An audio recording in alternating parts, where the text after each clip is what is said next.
வணக்கம். இது Wales மீடியாவின் political watch நிகழ்ச்சி. நாமக்கல் மாவட்டத்தில் நடைபெற்ற கிட்னி திருட்டு தமிழ்நாடு மட்டுமில்லை, இந்தியா முழுவதிலுமே ஒரு பெரும் அதிர்வலைகளை ஏற்படுத்தியிருக்கு. ஆனால் அதை பற்றி ஊடகங்கள் பெருமளவு பேச மறுக்கின்றன, இல்லை மறைக்கின்றன. மனிதநேயமற்ற இந்த செயல் ஏழை மக்களின் வாழ்வையும் வாழ்வாதாரத்தையும் பணயமாக்கி வைத்துள்ளது. இதில் ஒரு அதிர்ச்சியூட்டும் தகவல் என்ன அப்படின்னு பார்த்தீங்கன்னா, இந்த கிட்னி ராக்கெட்னு சொல்லக்கூடிய இந்த கிட்னி திருட்டுக்கு மூளையாக தரகராக செயல்பட்டது ஒரு திமுக பிரமுகர். நாமக்கல் மாவட்டம் பள்ளிப்பாளையம், இந்த குமாரப்பாளையம் இந்த பகுதியெல்லாம் கிட்னி திருட்டு நடைபெறுவதாக சமூக வலைதளங்களில் தகவல் வருது. இதையடுத்து இந்த மாவட்ட ஆட்சியர் இந்த சுகாதாரத்துறைக்கு ஒரு உத்தரவு போடுறாரு. அது என்னன்னு சொல்லிட்டு செக் பண்ணுங்க அப்படின்னு சொல்கிறாரு. செக் பண்ணும்போது கிட்னி திருட்டு உண்மை அப்படின்னு சொல்லிட்டு தெரிய வருது. இந்த கிட்னி திருட்டுக்கு இடைத்தரகராக செயல்பட்டது யாருன்னு பார்த்தீங்கன்னு சொன்னால், திமுகவை சேர்ந்த திரு ஆனந்தன் அப்படின்றவர் தான் இடைத்தரகராக செயல்பட்டார் அப்படின்னு சொல்லிட்டு இந்த விசாரணையில் அவங்க கண்டுபிடிக்கிறாங்க. திருச்சி, பெரம்பலூர், கொச்சி இங்கே இருக்கிற மருத்துவமனைகளுக்கு அதாவது கடன் வாங்கி கஷ்டப்படுறவங்களை கரெக்டாக குறி வச்சு அவங்கள இங்கே இருக்கிற மருத்துவமனைகளுக்கு கூட்டின்னு போய் அவங்கள இந்த கிட்னி திருட்டுக்கு ஆளாக்குறாங்க. கிட்னி திருட்டப்பட்ட பிறகு ஒரு தொகையை கொடுத்து அவங்கள திருப்பி அமைச்சிடுறாங்க. இதுதான் நடந்துகிட்ருக்கு. இதை இந்த ஆனந்தன் மட்டும் செய்திருப்பாரா அப்படின்றது ஒரு கேள்விக்குறி. ஏன்னா ஒரு ஆளால் செய்யக்கூடிய விஷயம் இது வரல. இந்த கிட்னி ராக்கெட்டுக்கு பின்னால் மிகப்பெரிய கும்பல் இருக்குது.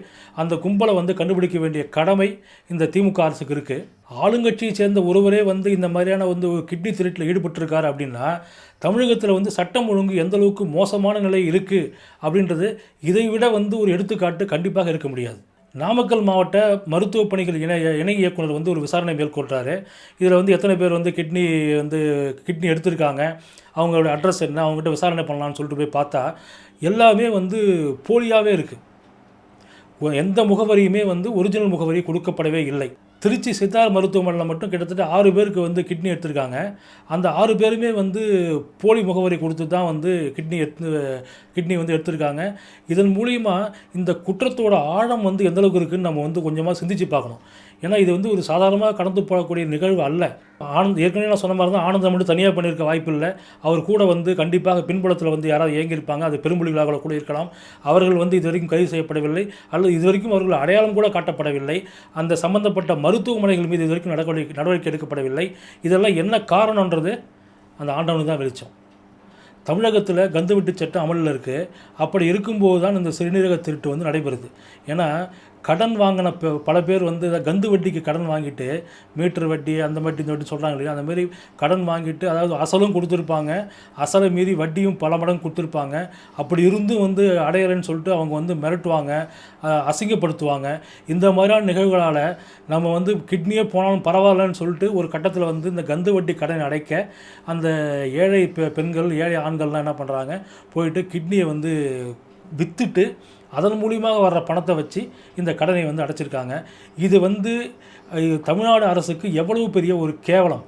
நாமக்கல்லில் கந்து வட்டி வாங்கி கடனை அடைக்க முடியாமல் கிட்னி விற்கும் நிலைக்கு தள்ளப்பட்டது போல் எங்களையும் தள்ளிவிடாதீர்கள் தமிழக அரசே அப்படின்னு சொல்லிட்டு ஒரு சங்கம் கோரிக்கை வைக்குது. யாருன்னு பார்த்தா கோவை, திருப்பூர் மாவட்ட விசைத்தறி உரிமையாளர் சங்கம். அந்த அளவுக்கு அவங்க நொந்து போயிருக்காங்க. நூல் விலை உயர்வு, மின்கட்டண உயர்வு, இப்படி தொழில்துறை நசுங்கி போயிருக்கிறதுனால அவங்களால என்ன பண்ணுறதுன்னு தெரியாமல் அவங்களும் கொஞ்சம் கொஞ்சமாக வாழ்வாதாரத்தை இழந்து வராங்க. இதே நிலைமை நீடிச்சுது அப்படின்னு சொன்னால் அவர்களும் கிட்னி விற்கும் நிலைக்கு தள்ளப்படலாம் அப்படின்றது தான் ஒரு எச்சரிக்கை. ஒரு உலகளாவிய குற்றம் ஆளுங்கட்சி நபரின் துணையோடு தமிழ்நாட்டில் நடைபெற்றிருக்கு. ஆனால் இந்த திராவிட மாடல் அரசுன்னு சொல்லிக்கிற திரு மு.க. ஸ்டாலின் தலைமையிலான அரசு ஒரு கள்ள மௌனம் காத்துட்ருக்கு. இது எப்படி ஏற்றுக்க முடியும்? ஏழை எளிய மக்களின் உயிரை பணயம் வைக்கும் இந்த செயலுக்கு திமுக அரசு கண்டிப்பாக பொறுப்பேற்றே ஆக வேண்டும். தமிழகத்தின் பாதுகாப்பு, மக்களின் வாழ்வாதாரம், சட்டம் ஒழுங்கு, இது எல்லாமே ஒரு சரியான நபரின் கையில் இல்லை அப்படின்றது தான் இந்த கிட்னி திருட்டு, இந்த ஜாஃபர் சாதிக்கு அந்த மெத்தப்பட்டமைன் கடத்துறது, இந்த மாதிரியான விவகாரங்கள் நமக்கு வெளிச்சம் போட்டு காட்டுது. இதை இந்த மாதிரியான சம்பவங்களை தடுத்து நிறுத்தி தமிழகத்தை மீண்டும் ஒரு நல்லதொரு பாதைக்கு கொண்டு வரணும் அப்படின்னு சொன்னால் 2026 எடப்பாடியார் தலைமையில் ஆட்சி அமைந்தால் மட்டுமே தமிழகம் மீண்டும் சட்டம் ஒழுங்கில் சிறப்பாக இருக்கும். இந்த மாதிரியான சம்பவங்கள் தடுத்து நிறுத்தப்படும், மக்களின் வாழ்வாதாரம் பாதுகாக்கப்படும். மீண்டும் ஒரு நிகழ்ச்சியை சந்திப்போம். நன்றி, வணக்கம்.